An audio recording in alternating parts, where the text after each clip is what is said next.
part of an investigation with the team as well as the investigation? Yeah, I think we agree. I think we're in compliance with them, with the league, and obviously there's no room or space in our— And it looked like Sky head coach Tyler Marsh has confirmed there has been lies told about the Indiana. Chicago Sky coach is completely baffled because Angel Reese just threw down the ultimate challenge. Meanwhile, Indiana Fever fans are making claims of racism. Spoiler alert, they're not, but the WNBA, they seem to have made it their mission to low-key throw shade at the Fever every chance they get. So, what's really going on here? Is this just basketball drama, a conspiracy, or some wild social media madness?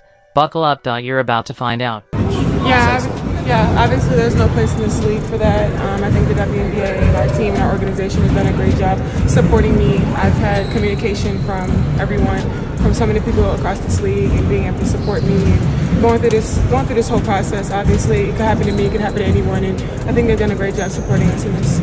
Even her head coach just went on record and said he didn't hear anything about harassment until we did. The exact time we did was when the WNBA stated that they was going to launch an investigation into the game.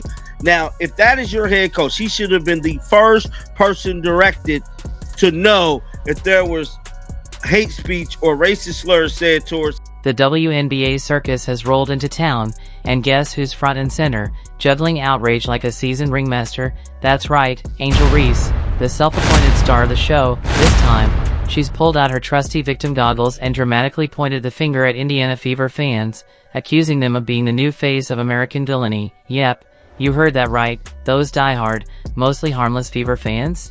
Suddenly, in Angel's world, they've become a seething cult. From Angel Reese today, and we heard from Tyler Marsh. Tyler Marsh, folks, let's send our best wishes to Tyler Marsh. He's about to be called every name under the book. Sellout, Uncle Tom, Coon, unless he starts backtracking like he's Darrell Revis in his prime, and he intercepts the hate like Deion said. Unless that happens, oh, Tyler Marsh is about to get run out. This from the Chicago Sky coach, from Tyler Marsh, and he has essentially confirmed that what we all thought, that the allegations made were because of the flight react sound effect. The flight react sound effect is what happens because everyone thought, oh, maybe there was something that like the players heard and they reported it. No. First off, the idea that Indiana Fever fans are secretly harboring racist sentiments is about as believable as a vegan at a Texas barbecue festival. The Fever's fan base is simple. They love basketball, they love Caitlin Clark, and they definitely love seeing teams like the Chicago Sky get taken down a notch. No racism needed to explain that. But Angel Reese, she's out here painting a picture so wild, it's like watching a toddler try to finger paint a Jackson Pollock. Actually, something newsworthy said today in regards to the alleged hateful fan comments made toward Angel Reese during the Fever and Sky game on Saturday, because the Sky actually gathered for practice today and they spoke, and both the coach and Reese spoke. The more notable comments came from Tyler Marsh, the head coach of the. So, what's really going on here? The WNBA has been on a slow-motion train wreck for years. Ratings are steadily dropping, attendance figures are shaky, fan engagement barely a pulse. The on-court product struggles with clunky offense, whistle-happy referees, and a pace that feels more like a PowerPoint presentation than a professional sport. And yet, instead of addressing these very real and fixable issues, the league and its defenders keep shifting the blame onto the fans. Apparently, it's your fault for not being thrilled by mid-range bricks and endless free throws. Because nothing says progress like blaming your own audience for tuning out. Like, well, we just heard about what's going on. Like, he had no idea. He's just like, well, we just heard that this is happening. So no, they've confirmed this is because of Twitter. This is the most unserious league ever. Kathy Engelbert, you are like, this is embarrassing. And I don't even know if it's Kathy. There's no video proof. The players don't know what's going on. The coach is like, we heard nothing. Both sets of players are like, we heard nothing.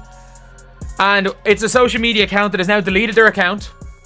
Because obviously, the problem isn't Angel Reese's over-the-top antics or Chicago's inability to keep up with a feverish Indiana squad. No, it's those darn Fever fans and their whispered racism. Meanwhile, on the court, the Indiana Fever and Caitlin Clark, were straight up torching the Chicago Sky like they were testing out a new barbecue sauce recipe. The Sky looked like they showed up to a chess match expecting checkers, while Clark and the Fever played 3D chess with laser beams and fireworks. And Angel Reese? Well, she was left scrubbing the floor like it owed her money. Now, let's talk about that infamous foul, because honestly, it was the perfect microcosm of the entire Angel Reese experience. Loud, obnoxious, and completely missing the point. The foul wasn't some grand conspiracy, it was the natural outcome of Indiana Fever's relentless pressure and the Chicago Sky's flailing attempts to keep up. Yet somehow, it's been turned into a scandal worthy of a daytime soap opera. The truth has been told about the Chicago Sky, bro. Just like I told y'all days ago, bro. This whole thing was fabricated and it was a lie. I released footage on the sideline. I released several videos confirming that no one was. Angel Reese's reaction? Nothing short of theatrical brilliance, an Emmy-worthy performance in the drama over a routine foul category. What should have been a standard call turned into a full-blown monologue about injustice, conspiracy, and cosmic betrayal. 1 minute, she's on the court.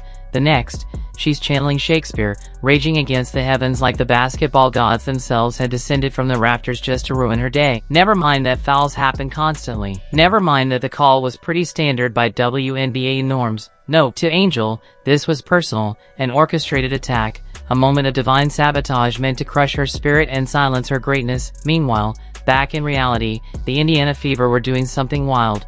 Winning, they played like an actual team, structured, poised, and yes, strategic. They executed plays, locked in on defense, and shockingly, didn't collapse into melodrama every time a call didn't go their way. They weren't worried about optics or narratives. They were focused on buckets and defense. While Angel was busy trying to rewrite history in real time, the Fever were busy rewriting the scoreboard. A basketball player than Angel Reese. But you know what's crazy? Because I don't... But Angel Reese is a good player, but they just play two different positions. Like, it's not even the same type of game.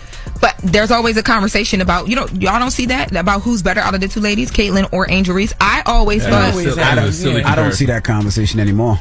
Okay, not anymore, right? But in the beginning, yes. And I actually started to watch some of the clips because I wanted to determine for myself. And then I was like, oh, Caitlyn is obviously really a great player. I don't know why they even had the conversation. Clark said, no layups in my house, and sent Angel Reese flying like it was a Southwest commercial. That flop had Academy Award winner written all over it. But the refs really looked at that and said, yep, that's definitely